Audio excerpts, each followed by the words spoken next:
कक्षा 11वीं के सभी विद्यार्थी ध्यान दें। आज के इस वीडियो के अंतर्गत 29 अगस्त के दिन फिजिक्स का आपका प्रश्न पत्र होने वाला है। देखिए, उसके लिए क्वेश्चन पेपर मैं आपको फुल सॉल्यूशन के साथ में समझाने वाली हूँ। देखिए, आपको बिना टाइम वेस्ट किए सारे प्रश्नों को अच्छे से कंप्लीट कर लेना है, क्योंकि सारे प्रश्न के आने के 90% चांस है। तो चलिए, बिना डाउट के वीडियो को हम शुरू करते हैं और सारे ही प्रश्नों को फुल सॉल्यूशन के साथ में समझ लेते हैं। तो देखिए, पहले प्रश्न में है सही विकल्प। इसका पहला क्वेश्चन है कि वेग समय ग्राफ का क्षेत्रफल प्रदर्शित करता है। कौन करता है? विस्थापन। दूसरा है वेग समय ग्राफ समय अक्ष के समांतर कब होगा? तो कब होगा ये? तो ये होगा आपका एक समान गति में। ठीक है, इसका आपका राइट रहेगा। तीसरा है वृत्ताकार गति में वेग और त्वरण के मध्य कोण होता है। तो कितना कोण होगा? 90 डिग्री का। ठीक है। चौथा है निम्नलिखित में से किस प्रेक्षी कोण के जोड़ों के लिए क्षैतिज परास समान होगा? तो इसका आंसर देखिए आपको कंप्लीट कर लेना है, क्योंकि इसका आंसर हमें नहीं मिल पाया है, इसलिए मैंने यहाँ पे नहीं बताया। तो आपको कंप्लीट कर लेना है। देखिए, पांचवा देखते हैं कि वेग परिवर्तन की दर बराबर होती है किसके? त्वरण की। छठा है नाव से किसी सवार के किनारे पर कूदते समय प्रतिक्रिया बल लगता है। तो किस पे लगेगा? नाव पे लगेगा। ठीक है, नाव से किसी सवार के किनारे पर कूदते समय प्रतिक्रिया बल लगता है। किस पे लगेगा? नाव के ऊपर। ठीक है, चलिए, तो ये हमारे से विकल्प हो गए कंप्लीट। अब अगले क्वेश्चन की ओर बढ़ते हैं। तो अगले क्वेश्चन में है रिक्त स्थान। तो देखिए, पहला है नियत वेग से गतिशील वस्तु का खाली स्थान शून्य होता है। तो नियत वेग से गतिशील वस्तु का शून्य होता है। ठीक है, ये आपका यहीं पर आंसर है। ठीक है, ये लिखना आपको शून्य होता है।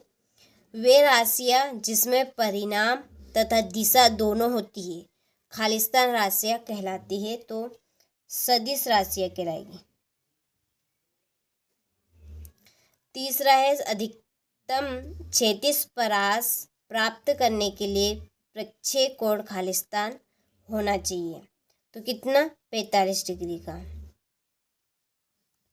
चौथा है बल तथा समय अवधि के गुणनफल को खालिस्तान कहते हैं। आवेग। क्या कहेंगे? आवेग। पांचवा, यदि किसी पिंड पर लगने वाला नेट वह बल शून्य है तो उसका त्वरण खालिस्तान होता है। तो कैसा रहेगा? शून्य। छठा है रॉकेट नोदन खालिस्तान पर आधारित है न्यूटन के तीसरे नियम पर।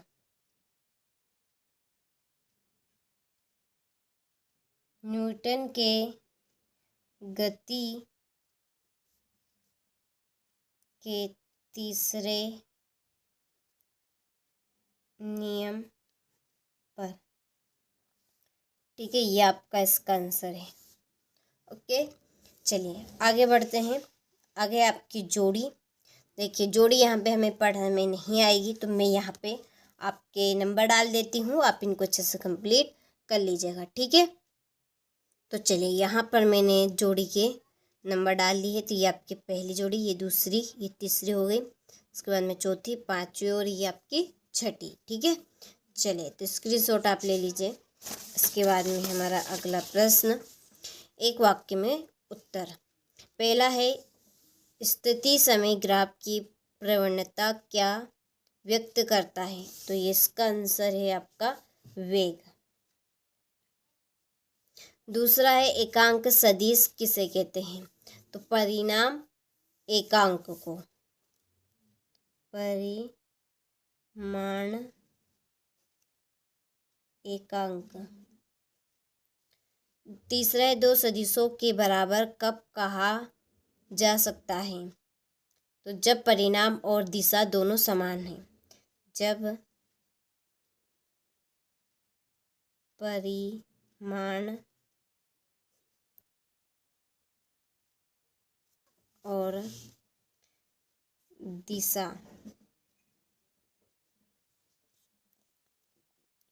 दोनों क्या हो समान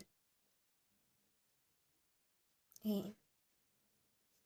ठीक है, चलिए चौथा है गुरुत्व के अधीन गिरते हुए एम द्रव्यमान के एक पिंड पर नेट बल का मान कितना होगा। तो ये आपका होगा mg मैग्नीशियम का। चलिए आवक का SI मात्रक, आवेग का SI मात्रक है न्यूटन